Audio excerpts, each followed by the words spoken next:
اللہ تعالیٰ فرماتے ہیں کہ اہل ایمان اللہ سے یہ دعا مانگتے ہیں، ربنا لا تزغ قلوبنا بعد اذ ہدیتنا وہب لنا من لدنک رحمہ انک انت الوہاب۔ اللہ کہتے ہیں اہل ایمان متشابہات میں پڑھ کر، غیر ضروری بحثوں میں پڑھ کر اپنے ایمان کو خطرے میں نہیں ڈالتے، بلکہ اللہ سے دعا مانگتے ہیں، اے اللہ جب تو نے ایک مرتبہ ہمیں اسلام کی توفیق دے دی تو اب ہمارے دلوں کو اسلام سے پھیرنا مت۔ اتنا بڑا تو نے احسان، غیر مسلم کو تو یہ انعام ملا ہی نہیں ہے، تو ہمیں تو اللہ نے انعام دے دیا، اب ہم سے یہ اسلام کی نعمت چھیننا مت۔ اس دعا کا معمول بنائیں۔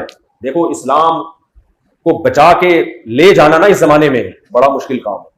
اس زمانے میں آپ کے ایمان اور میرے ایمان پر ڈاکہ ڈالنے والی جتنی قوتیں ہیں پہلے اتنی قوتیں نہیں تھی۔ سوشل میڈیا آزاد ہو گیا ہے، پہلے کچھ بھی نہیں سننے کو ملتا تھا اسلام کے خلاف یا اللہ کے وجود کے خلاف۔ اب تو ایک کے لیے جو اللہ کے انکار ہو رہا ہوگا، ایک میں علماء کا مذاق اڑایا جا رہا ہوگا، ایک میں پیغمبر کا معاذ اللہ نقل کفر انکار کیا جا رہا ہوگا، دوسرے میں کچھ، تیسرے میں کسی اسلامی حکم کا پر اعتراض کیا جا رہا ہوگا۔ تو اس زمانے میں پھر دنیا کی محبت وہ خود انسان کو دین اور مذہب سے غافل کرتی ہے۔ ہمارے حضرت فرمایا کرتے تھے روزانہ کم سے کم 7 دفعہ یہ دعا لازمی پڑھنی چاہیے، ربنا لا تزغ قلوبنا بعد اذ ہدیتنا وہب لنا من لدنک رحمہ انک انت الوہاب۔ یہ سورہ آل عمران کی آیت نمبر 8 ہے کہ اللہ جب ایک دفعہ تو نے ہمیں ہدایت دے دی نا، اب یہ نعمت ہم سے چھیننا مت۔ تو اسی صورت میں اللہ نے مشرکین کو دھمکی بھی دی ہے، قل للذین کفروا ستغلبون، اے نبی ان کافروں سے کہہ دیجئے جنہوں نے آپ کو مکہ سے نکالا ہے، ٹھیک ہے ابھی ہم کمزور ہیں، ان قریب ہم طاقتور ہو جائیں گے اور تم پر غالب آ جائیں گے۔ تو یہ بھی نبی صلی اللہ علیہ وسلم کا معجزہ ہے کہ اللہ نے آپ کی اس پیشگوئی کو، اللہ نے اپنی اس پیشگوئی کو پورا کیا اور نبی کو غلبہ ملا۔ پھر اللہ نے فرمایا زُيِّنَ لِلنَّاسِ حُبُّ الشَّهَوَاتِ مِنَ النِّسَاءِ وَالْبَنِينَ وَالْقَنَاطِيرِ الْمُقَنطَرَةِ، یہ بھی سورہ آل عمران کی بہت اہم آیت ہے۔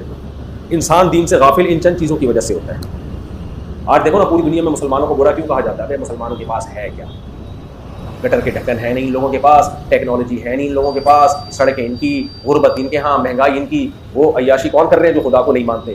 تو اللہ نے جگہ جگہ اس کا جواب دیا۔ سورہ آل عمران میں بھی لا یغرنک تقلب الذین کفروا فی البلاد، اللہ کہتے ہیں حق اور باطل کا یہ معیار نہیں ہے کہ کون لگژری لائف گزار رہا ہے، کون جو ہے کراچی میں ڈھکن کے بغیر گٹروں پہ گزارا کر رہا ہے، یہ حق کا معیار بولو نہیں ہے۔ تو یہ دیکھ کے کہ وہ غریب ہے اور وہ مالدار، ایک دم اس کو سمجھنا یہ ٹھیک ہے یہ غلط ہے، یہ نہیں ہوتا۔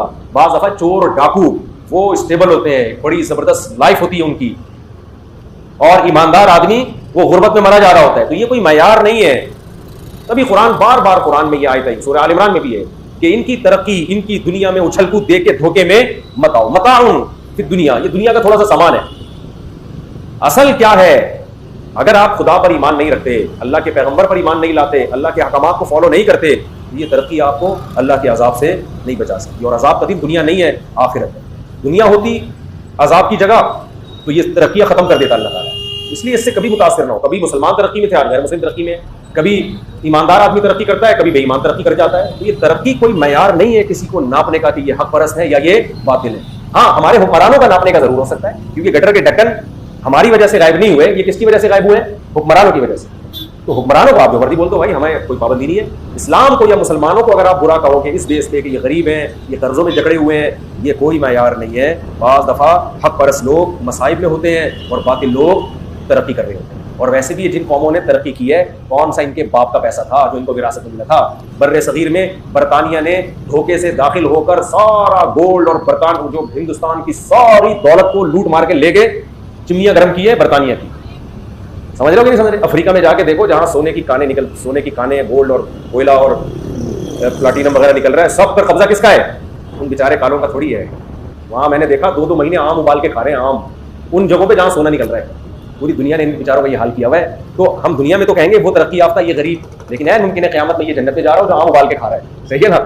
اور جہاں ایسے قدرتی ذخائر ہیں وہاں یہ بڑی طاقتیں لڑائیاں بھی ڈلوائی ہوئی ہوتی ہیں، امن ہی نہیں ہونے دیتے۔